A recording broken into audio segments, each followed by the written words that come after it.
Hi, everybody. Welcome to the HelpBnk webinar. I'm so grateful to be able to share some insights with you today about joyful productivity and authentic marketing.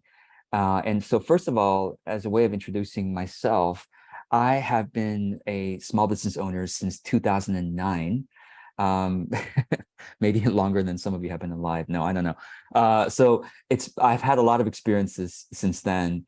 And what I've done in the beginning, how I started was some of my colleagues and friends asked me to teach them how to use various social media tools to grow their business because they looked at me and they seemed like, oh, you seem to be really good at it. So that's clue number one.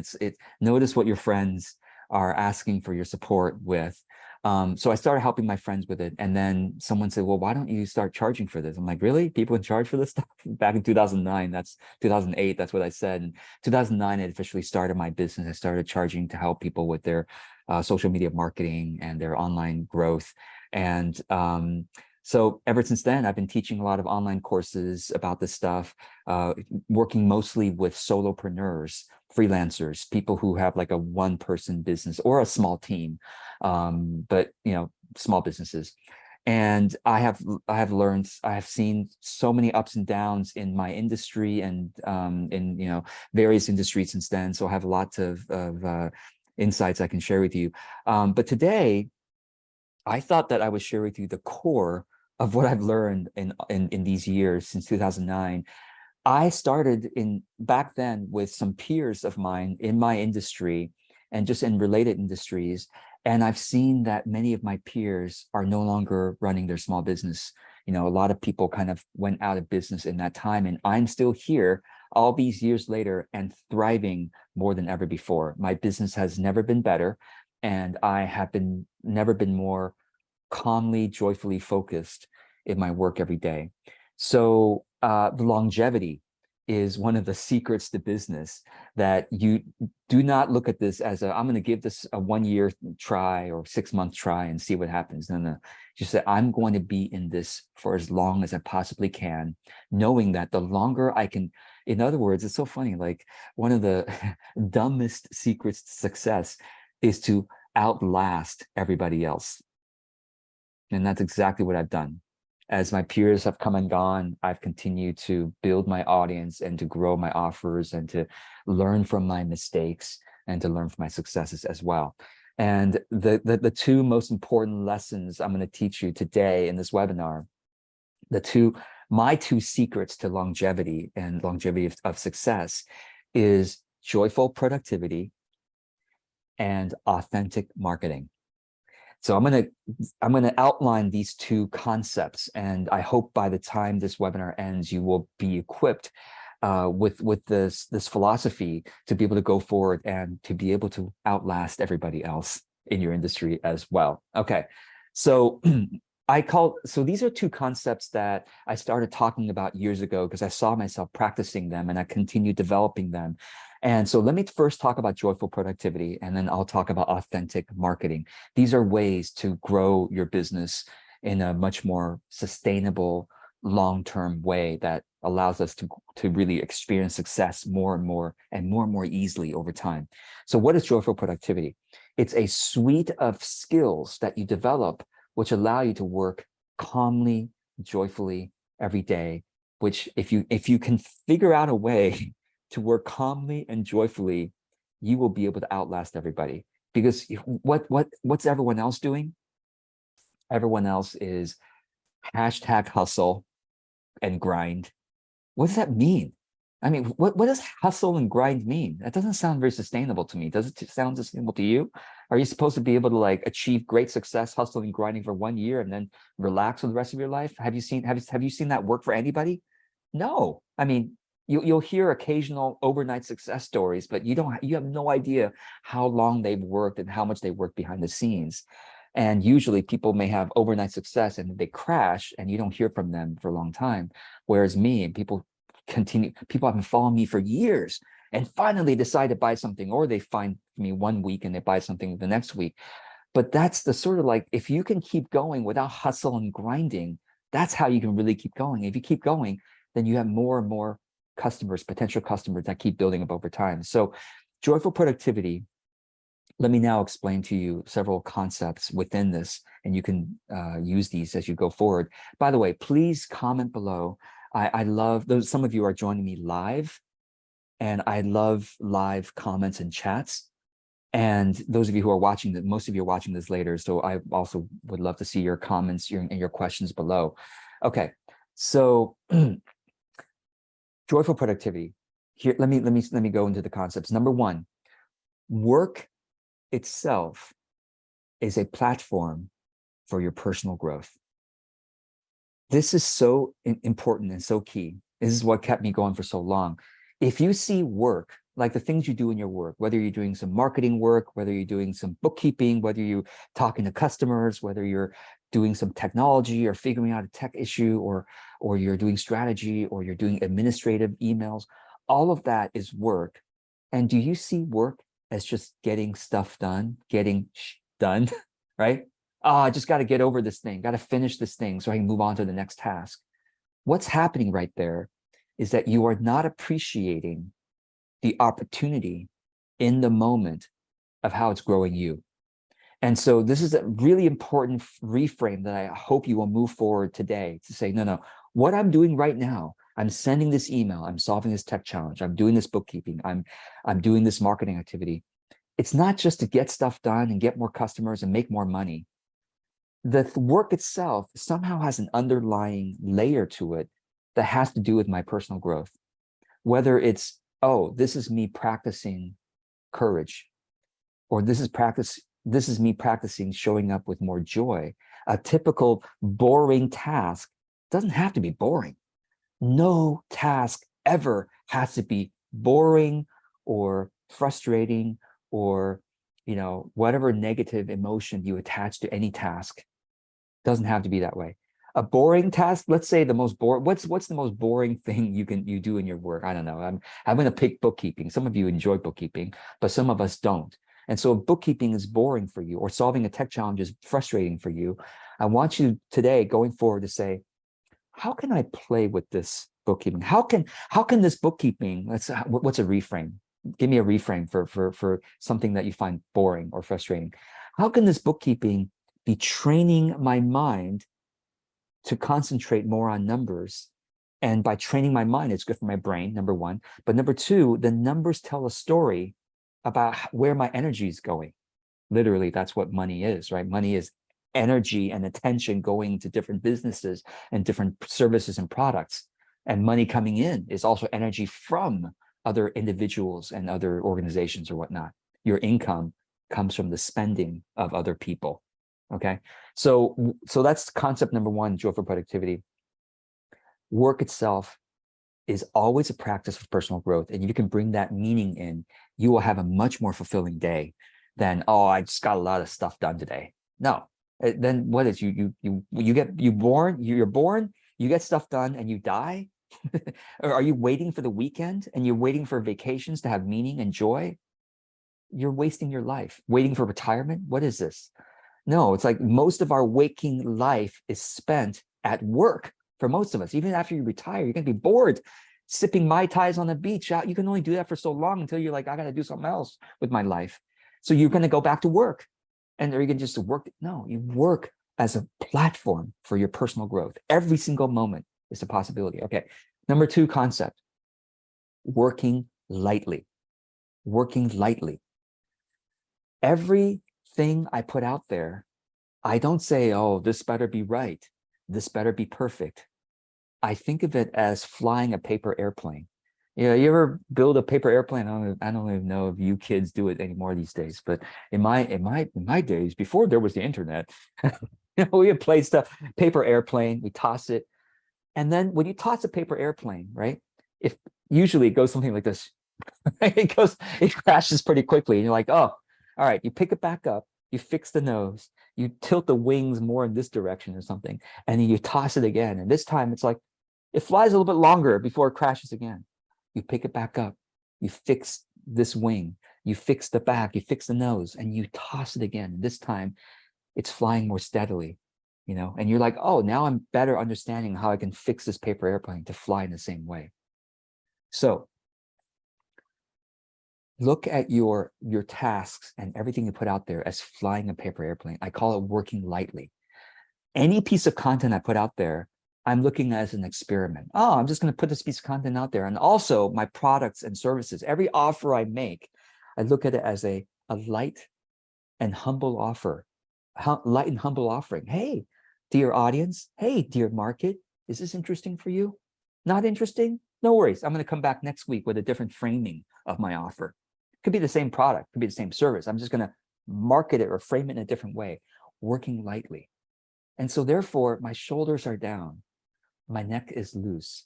I'm not stressed out all day saying, oh, I got to make this blog post. Oh, this better be right. This better do well. Work lightly, right? And I want to thank Chris Wright for your chats in below. I appreciate it. So those of you who are live here, feel free to chat. Is this landing with you? Speaking of the paper airplane, is this landing with you? If you have any questions. Okay, third concept I want to share with you is called CCC, capture, categorize, calendar. Okay, what I've just given you is the summary of what I've learned about productivity in the last 20 years. I started in the early days with, Stephen Covey, First Things First, and then I went to David Allen, Getting Things Done, and I've read a bunch of other productivity books since then, Mark Forster's books. And then I combined it all together into this system called Capture, and Cal Newport, of course, Capture, Categorize, Calendar. As far as I know, I think I came up with this. You can Google it. I have an entire blog post and video describing this whole thing. So I'm not going to take the time right now, but I'll just say, this is how I take the overwhelming ideas that I have, all these ideas I have to incorporate into my business.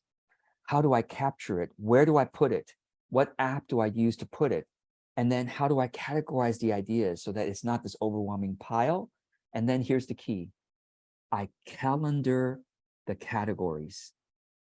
Sure, my calendar has appointments like this. I'm doing a webinar right now for HelpBnk. That's great. I have meetings with clients, but I have lots of meetings with myself as well. I use a tool called FocusMate. I highly recommend it. FocusMate, FOCUSMATE. I'm on FocusMate several hours a day. It's appointments with myself, but it's somebody else working alongside me in a co-working fashion. I really love it. Check it out. So CCC means I calendar in my categories that I've captured from my to-do list. Calendaring the categories means nothing will ever fall through the cracks. When I have a calendar item that says marketing, that's a category of tasks, right? You've got lots of ideas for marketing. And then you have a calendar item called marketing in my calendar. And when marketing rolls around in my calendar, what do? I look at my category called marketing, my tasks that are marketing related, and I say, which one do I feel like doing at the moment? I know it's so weird. It's like, George, yeah, I combine the left brain and the right brain. I combine the strict taskmaster with the hippie flower child combined into one called CCC. I am strict about showing up, but I'm lenient about the results, and I'm gentle about refocusing. Strict about showing up, lenient about the results is how I stay long in my longevity of business and more success over the years, right? Some of you are strict about the results, but you're lenient about showing up. That's a problem. You got to flip the two. Strict about showing up. Oh, okay, my calendar says I got to do marketing right now. All right, I'm going to show up even if I'm not inspired.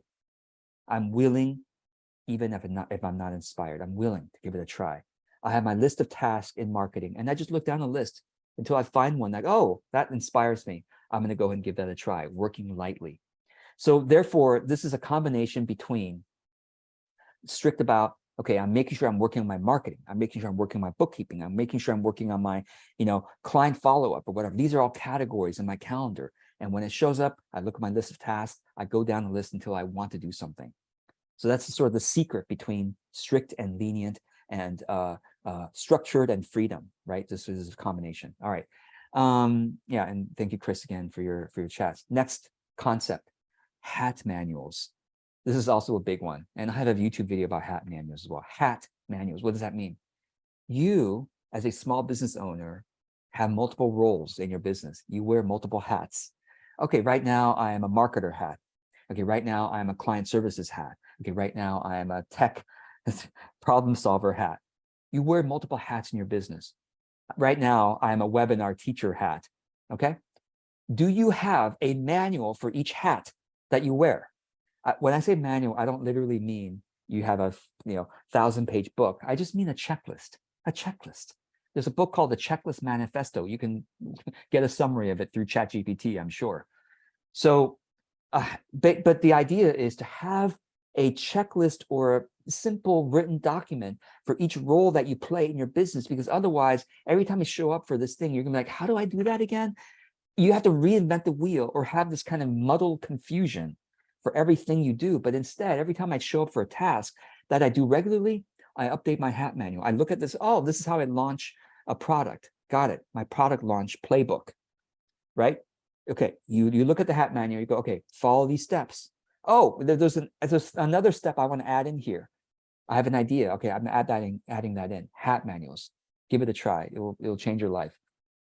Okay, two more quick concepts, and I'll move to authentic marketing. Just give you the core concepts there. Next concepts, EDA. Okay, what does it mean? EADA is the acronym. EADA. It stands for eliminate, automate, delegate, appreciate. Okay, so it's been known out there, eliminate, automate, delegate. It's been a common productivity concept. I add in the A at the end, appreciate. Let me explain. When you have a list of tasks and you feel overwhelmed, and this should be something you should do on a regular basis, by the way, do this once a month with a buddy, with a coach, with a colleague or something. This is the process you do. You look at your list of tasks and you go, what can I possibly eliminate? Because I'm sure I'm too idealistic and I have all these things I want to do, and it's overwhelming. Everything on your list is optional. Everything is optional, honestly, except for taxes and death. Death and taxes. Those are the only two requirements in life. Everything else is optional. So try to eliminate whatever you can to say, you know what? When I say eliminate, I don't literally mean, well, what if I want the idea later? Just remove the due date. Remove the due date and put it into a someday maybe pile. Someday maybe I'll work on this.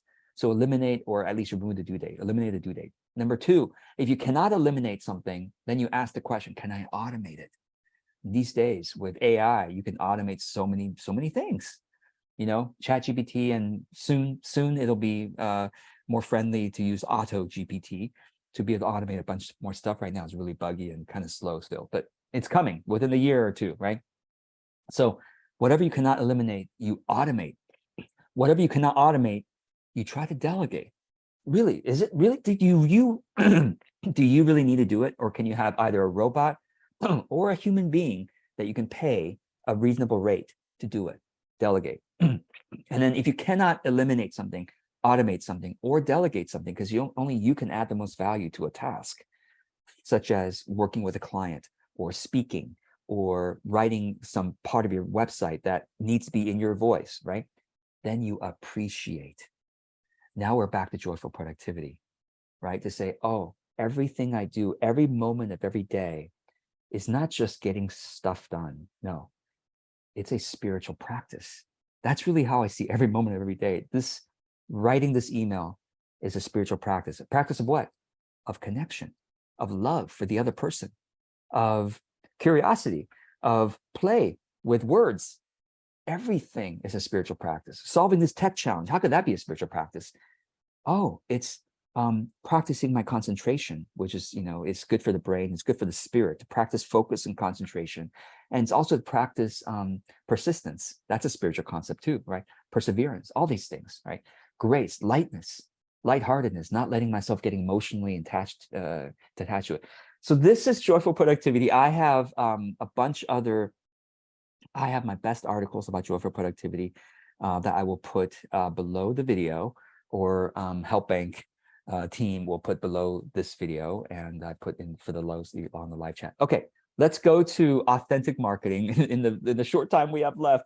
Authentic marketing, and I also have my best articles about authentic marketing that I'll give you below. So if you want to save time, you can look at those articles. But let me kind of give you the core concepts to inspire you for how to think about marketing differently.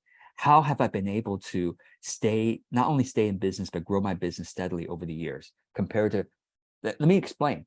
I am in probably an industry that's even more competitive than yours. I teach marketing for a living. Who is more competitive than my peers who are brilliant marketers who also teach marketing for a living? So I'm very competitive, and yet I've been able to outlast most of them. How? With authentic marketing. What is this?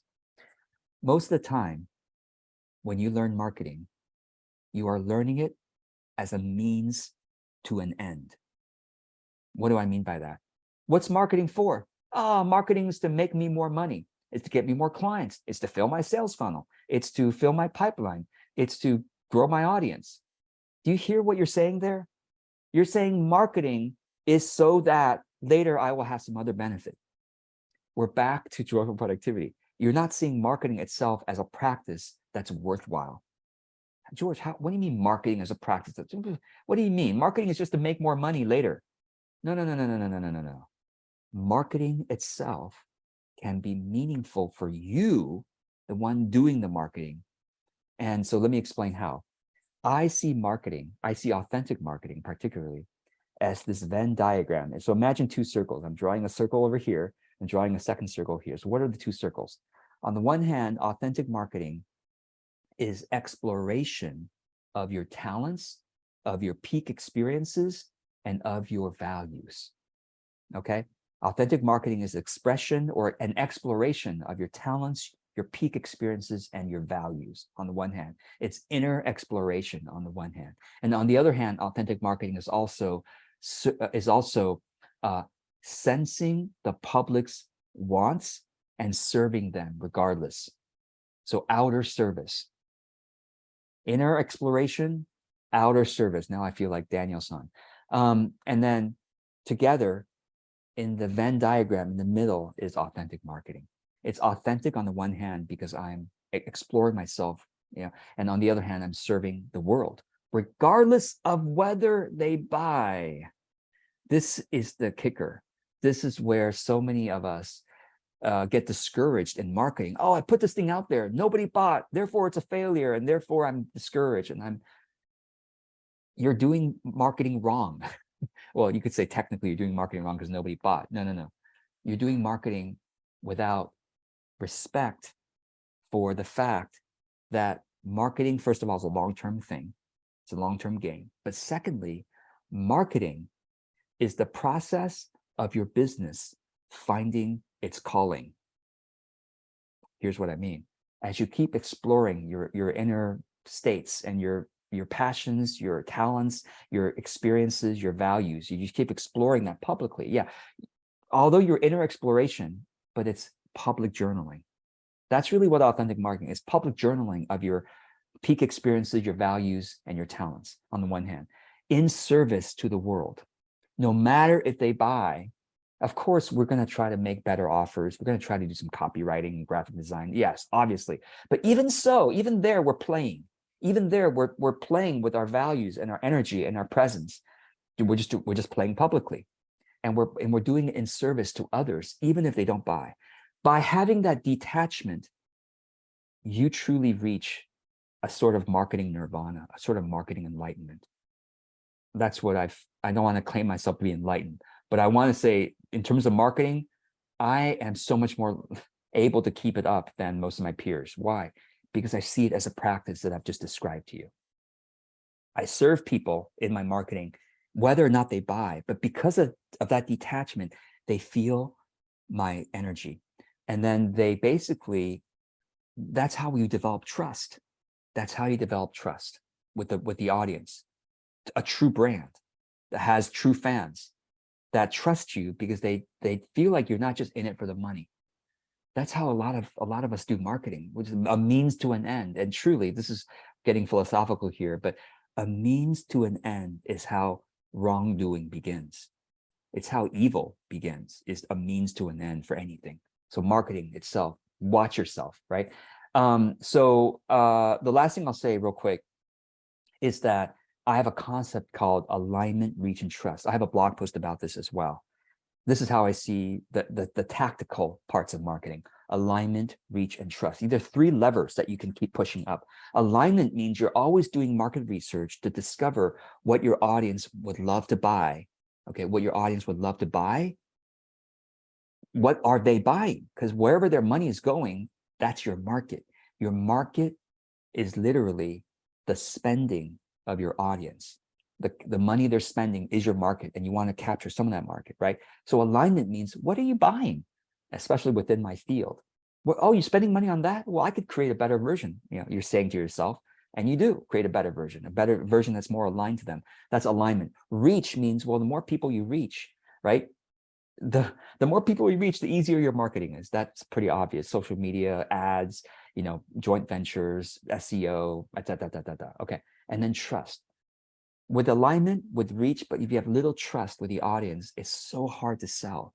But you have high trust with the audience, then all you need to do is whisper and they buy, because they trust you. You don't have to persuade. You don't have to use persuasion psychology. That stuff is gross.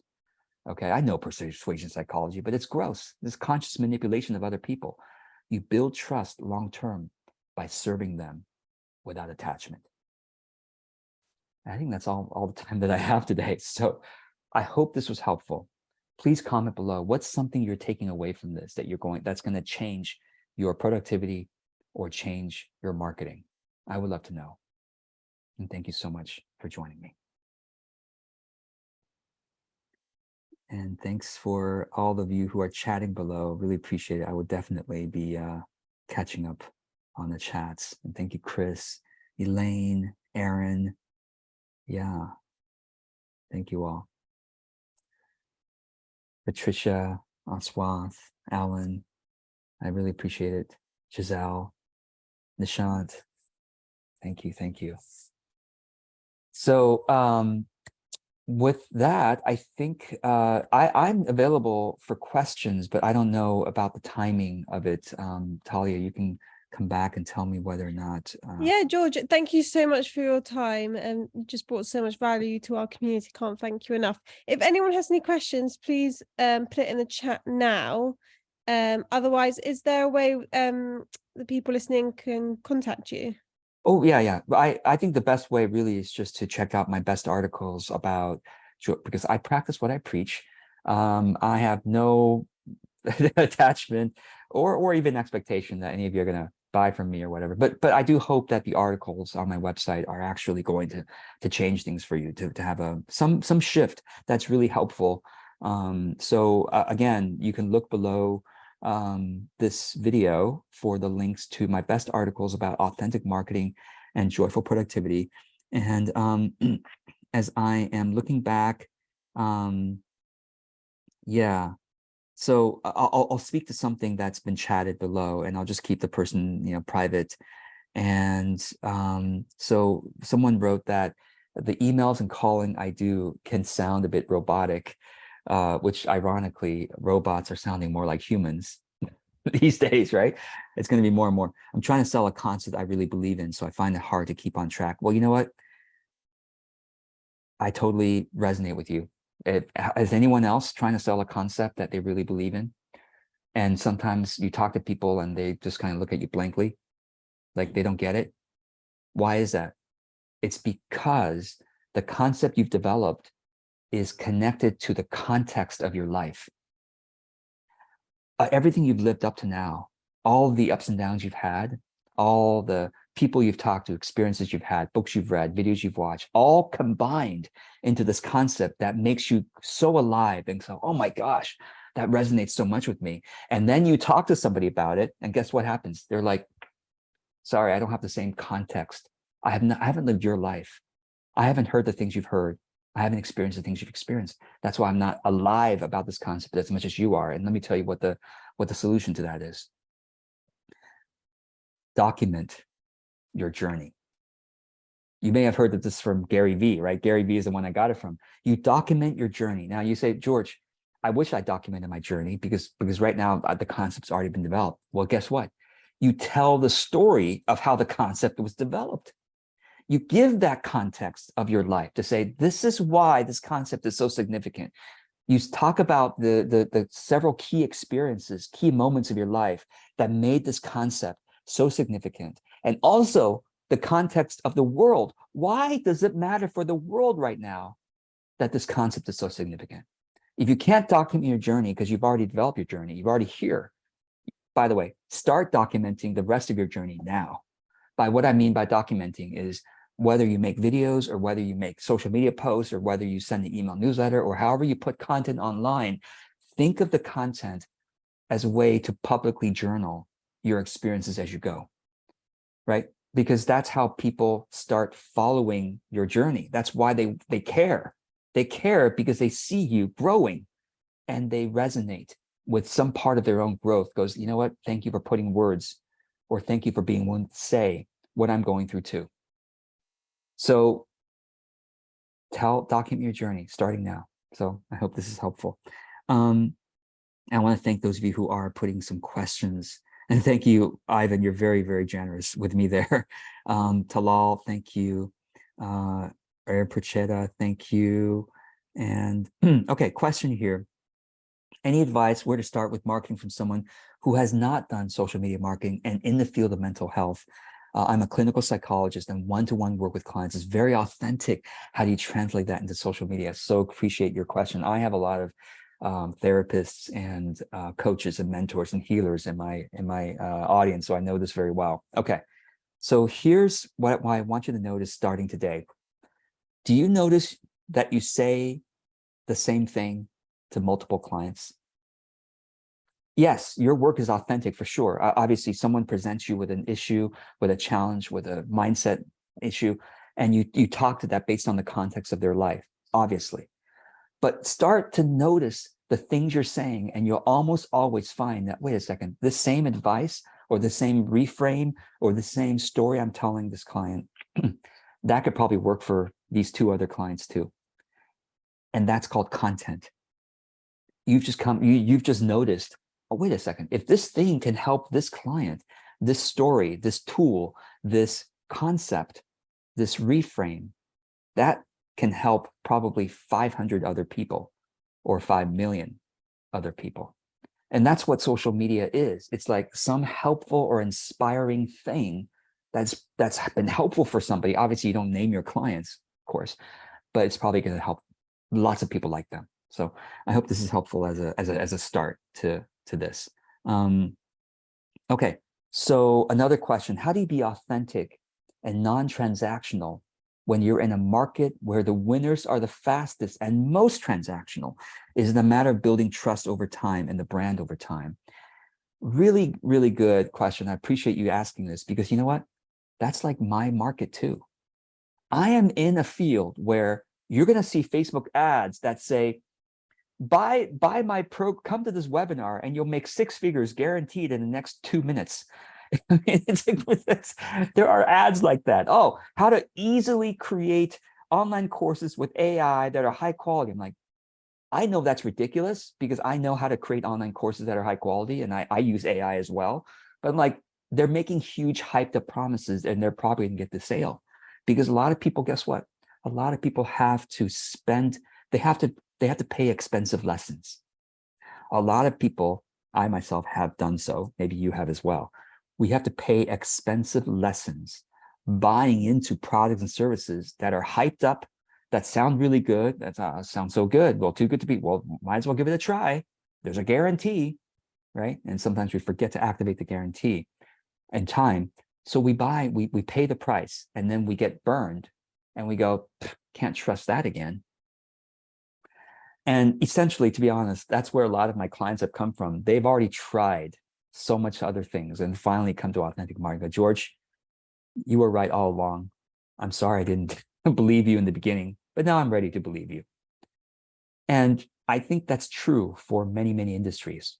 Whatever it is, you will always find the hypers, the people who are hyping everybody up and getting some initial sales, but there's no longevity there. There's either no longevity to their business because they're just getting initial sales, and people, they get bad word of mouth, or people don't even tell too bad word. They just go away. They don't follow them anymore. Or they have a conscience problem. They know they're lying to people. They know they're deceiving people. And they just have this conscience problem year after year after year until they finally break down. By the way, this was my first 5 years in business. I learned from the hyped up marketers. That's what I did. sales, pressure-filled sales funnels and scarcity tactics and all this inauthentic stuff, manipulations, persuasion psychology. I know all that stuff. I do it well. I did it well, made some money, but my conscience broke me down and I had to quit my business. I said, I had to restart over much more humbly because I couldn't do it anymore. And so what does authentic marketing mean? What does joyful productivity mean? How can I start learning and practicing for real? And that's how I started. And my business has just grown ever steadily since then. And I'm happier than I've ever been before. So I think there's something there. Stay with it. Be the brand that say, this is the one we can trust. This is the 100-year brand, that you can give it to your descendants or sell your business at some point. This is the 100-year brand that we trust. So thank you for that. Thanks all for your chats. Really appreciate it.